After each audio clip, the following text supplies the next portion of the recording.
Assalamualaikum warahmatullahi wabarakatuh. Om Swastiastu, Namo Buddhaya. Salam kebajikan, salam sejahtera bagi kita semua. Pertama-tama perkenalkan, nama saya Ardelia Zahra. Saya dari Universitas Madako Toli-Toli, Fakultas Keguruan dan Ilmu Pendidikan, Program Studi Pendidikan Guru Sekolah Dasar.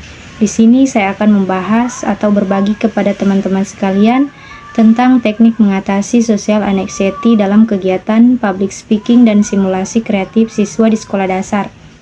Tentunya tidak hanya tekniknya saja, tapi saya akan menjelaskan lebih dalam tentang apa sih itu social anxiety, apa sih faktor penyebabnya, dan ciri-cirinya bagaimana, dan tentu saja teknik mengatasinya. Langsung saja kita bahas. Social anxiety atau kecemasan sosial merupakan suatu kondisi psikologis di mana individu mengalami ketakutan yang intens terhadap situasi sosial yang melibatkan interaksi dengan orang lain, terutama jika situasi tersebut menuntut perhatian atau penilaian. Kecemasan sosial bukan sekedar rasa malu atau gugup sesaat loh teman-teman, tetapi dapat bersifat kronis dan dapat mengganggu aktivitas sehari-hari, terutama kegiatan belajar, bersosialisasi, dan berbicara di depan umum. Nah, gejala yang mencakup tanda-tanda fisiologi seperti jantung berdebar, berkeringat, gemetar, kesulitan berbicara, hingga pikiran negatif berulang, seperti ketakutan membuat kesalahan atau menjadi bahan tertawaan. Kecemasan sosial ini sering berkembang sejak masa anak-anak dan remaja, dan jika tidak ditangani dapat menghambat pencapaian sosial dan akademik. Di lingkungan sekolah, social anxiety sering teramati saat siswa diminta berbicara di depan kelas, presentasi kelompok, atau mengikuti lomba. Mereka yang mengalami social anxiety akan menunjukkan perilaku seperti menghindar, menolak tampil, atau berbicara dengan suara pelan. Nah, adapun faktor penyebab kecemasan sosial pada anak ini terbagi menjadi dua, yaitu faktor internal atau psikologis dan juga faktor eksternal atau lingkungan. Pertama, faktor internal, ada kepribadian introvert atau pemalu. Beberapa anak memiliki kecenderungan kepribadian yang lebih pemalu atau bisa dikenal dengan introvert, yang membuat mereka merasa lebih cemas dalam situasi sosial. Anak-anak dengan kepribadian ini cenderung lebih mudah merasa tidak nyaman dalam keramaian dan lebih sering merasa cemas saat menjadi pusat perhatian. Yang kedua, ada harga diri rendah. Anak dengan harga diri yang rendah atau yang memiliki pandangan negatif terhadap dirinya cenderung merasa cemas akan penilaian orang lain. Mereka mungkin merasa tidak cukup baik atau tidak layak untuk berada dalam situasi sosial. Berikutnya ada pengalaman traumatis sebelumnya. Pengalaman buruk seperti diejek, dipermalukan, atau gagal dalam situasi sosial di masa lalu bisa memperburuk kecemasan sosial. Anak yang pernah mengalami perundungan atau dipermalukan saat berbicara di depan kelas dapat mengembangkan ketakutan yang mendalam terhadap interaksi sosial. Nah, adapun faktor eksternal atau lingkungan, pola asuh orang tua. Orang tua yang terlalu melindungi dapat menciptakan ketegangan emosional pada anak. Terlalu banyak kekhawatiran atau perlakuan otoriter dapat memperburuk rasa cemas anak dalam menghadapi situasi sosial. Sebaliknya, orang tua yang terlalu permisif atau tidak memberikan dukungan emosional yang cukup juga dapat memperburuk kecemasan sosial pada anak. Nah, yang kedua ada lingkungan sekolah yang tidak mendukung. Jika lingkungan sosial tidak ramah dan mendukung, atau jika ada bullying atau ejekan dari teman sebaya, hal ini bisa memperburuk kecemasan sosial pada anak. Anak-anak yang mengalami kekerasan emosional atau sosial dari teman-teman sekelas sering merasa cemas untuk tampil atau berbicara di depan umum. Selanjutnya adapun pengaruh media sosial. Meskipun pada usia sekolah dasar pengaruh media sosial tidak setinggi pada remaja, namun tekanan atau tampil sempurna atau mendapatkan pengakuan dari teman sebaya melalui media sosial juga memicu kecemasan sosial pada anak. Nah, itulah faktor penyebab dari kecemasan sosial pada anak. Selanjutnya ada ciri-ciri social anxiety pada anak sekolah dasar. Nah, anak yang mengalami social anxiety tidak selalu menunjukkan gejala yang jelas. Beberapa ciri-ciri yang dapat diamati oleh orang tua atau guru antara lain, yang pertama, menghindari interaksi sosial. Anak yang merasa cemas sering menghindari situasi sosial yang melibatkan banyak orang atau kegiatan yang membutuhkan mereka untuk berbicara di depan umum. Mereka mungkin memilih duduk di belakang kelas atau menolak untuk berpartisipasi dalam kegiatan kelompok.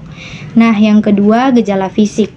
Anak-anak dengan kecemasan sosial sering menunjukkan gejala fisik seperti berkeringat, gemetar, bahkan merasa sakit perut saat berada dalam situasi sosial yang menegangkan.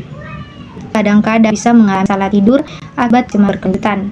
Berikutnya, berbicara dengan suara pelan atau tidak berbicara sama sekali. Mereka yang cemas seringkali berbicara dengan suara yang sangat pelan atau bahkan tidak berbicara sama sekali ketika diminta berbicara di depan kelas. Ini adalah cara mereka untuk menghindari perhatian dari orang lain. Berikutnya, kesulitan dalam membangun pertemanan. Anak-anak dengan social anxiety sering merasa kesulitan dalam membangun hubungan sosial dengan teman-teman sebayanya. Mereka mungkin menghindari interaksi sosial karena merasa tidak nyaman atau takut ditolak. Nah, yang terakhir ada kekhawatiran yang berlebihan. Anak-anak ini cenderung sangat khawatir tentang bagaimana mereka dipersepsikan oleh orang lain. Mereka selalu memikirkan bagaimana tanggapan orang lain terhadap dirinya dan seringkali merasa bahwa setiap kesalahan akan membuat mereka diejek, dipermalukan. Dengan begitu, mereka merasa tidak percaya diri dan juga takut berkembang, akhirnya mengganggu aktivitas pendidikan mereka. Jadi kita harus lebih perhatian terhadap orang-orang di sekitar kita yang memiliki gangguan kecemasan ya teman-teman, agar kita bisa berubah bersama. Apalagi kita seorang calon guru. Adapun dampak sosial anxiety pada perkembangan anak. Kecemasan sosial yang tidak ditangani dengan baik dapat menyebabkan dampak jangka panjang pada perkembangan anak, baik dalam aspek akademik maupun sosial. Nah, dampak akademik, anak-anak yang mengalami kecemasan sosial cenderung enggan untuk bertanya di kelas, berbicara dengan teman, atau berpartisipasi dalam kegiatan yang melibatkan presentasi atau performa di depan orang lain. Hal ini dapat menghambat pembelajaran dan mengurangi kesempatan mereka untuk berkembang secara akademik. Nah, yang kedua, dampak sosial. Kecemasan sosial membuat anak menarik diri dari pergaulan. Mereka mungkin merasa tidak mampu berinteraksi dengan teman-teman sebayanya atau merasa tidak diterima dalam kelompok. Hal ini bisa menyebabkan isolasi sosial yang berdampak negatif pada kesehatan mental anak. Yang terakhir, dampak emosional. Jika kecemasan sosial berlanjut, berkembang menjadi gangguan kecemasan yang lebih serius, seperti gangguan kecemasan umum yang biasa dikenal dengan generalis anxiety disorder atau depresi. Anak yang terus-menerus merasa cemas mungkin mengalami penurunan rasa percaya diri yang dapat mempengaruhi kesejahteraan emosional mereka. Nah, kita masuk di pembahasan teknik mengatasi social anxiety dalam public speaking. Yang pertama adalah Cognitive Behavioral Therapy (CBT) untuk anak. CBT adalah pendekatan psikoterapi yang membantu anak mengidentifikasi dan mengubah pola pikir negatif terhadap situasi sosial. Anak diajari bagaimana menghadapi pikiran seperti aku akan gagal dengan menggantinya aku bisa belajar dari kesalahan.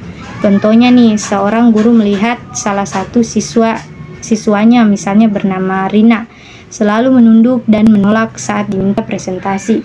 Guru kemudian melatih Rina dengan menuliskan pikiran negatifnya di kertas. Sebelumnya aku pasti salah, lalu menggantinya dengan afirmasi positif, aku sudah latihan, aku bisa coba. Setiap minggu Rina diberi kesempatan berbicara selama 1 menit dengan tema ringan di depan 2 temannya, lalu meningkat ke kelompok lebih besar. Dengan begitu Rina akan merasa lebih percaya diri lagi ke depannya. Yang kedua, konseling dan dukungan emosional di sekolah. Guru dapat mengadakan sesi konseling individu atau kelompok untuk memahami masalah kecemasan siswa.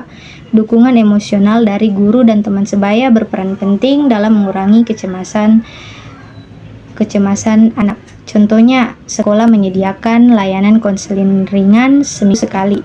Misalnya seorang siswa yang bernama Dito yang gugup saat tampil diajak berdiskusi dalam kelompok kecil dan diberi kesempatan mengungkapkan perasaannya. Guru memberi dukungan verbal seperti tidak apa-apa, yang penting kamu mau mencoba. Dengan begitu mengurangi rasa cemas anak. Nah, berikut pembiasaan bertahap. Teknik ini dilakukan dengan cara memberikan tugas tampil secara bertahap. Dimulai dari tugas ringan seperti membaca di depan 2 orang teman hingga tampil di depan kelas secara penuh. Tujuannya adalah membentuk keberanian secara progresif. Contohnya, siswa kelas 4 dilatih tampil dengan tugas bertahap. Minggu pertama membaca puisi di meja masing-masing. Minggu kedua membaca puisi di depan kelompok. Ketiga tampil di depan kelas. Pembiasaan ini disertai evaluasi ringan dan tanpa tekanan. Anak bisa melatih kepercayaan diri mereka. Berikutnya latihan bernapas dan relaksasi. Mengajarkan teknik pernapasan dalam dan relaksasi otot kepada siswa membantu mereka menenangkan diri sebelum tampil. Dan yang terakhir ada penguatan positif. Memberikan pujian dan penghargaan kepada siswa setelah berhasil berbicara di depan umum. Dapat meningkatkan motivasi dan rasa percaya diri mereka. Contohnya nih, setelah siswa misalnya bernama Ardi berhasil membacakan cerpen di depan kelas, meskipun tidak sempurna, meski masih terbata-bata, guru memberikan tepuk tangan. Dengan begitu anak akan merasa diapresiasi dan termotivasi untuk mencoba lagi.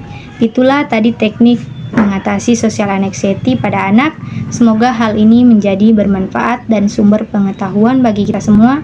Saya mohon maaf bila ada salah kata dan pengucapan, lebih dan kurangnya mohon dimaafkan. Wassalamualaikum warahmatullahi wabarakatuh.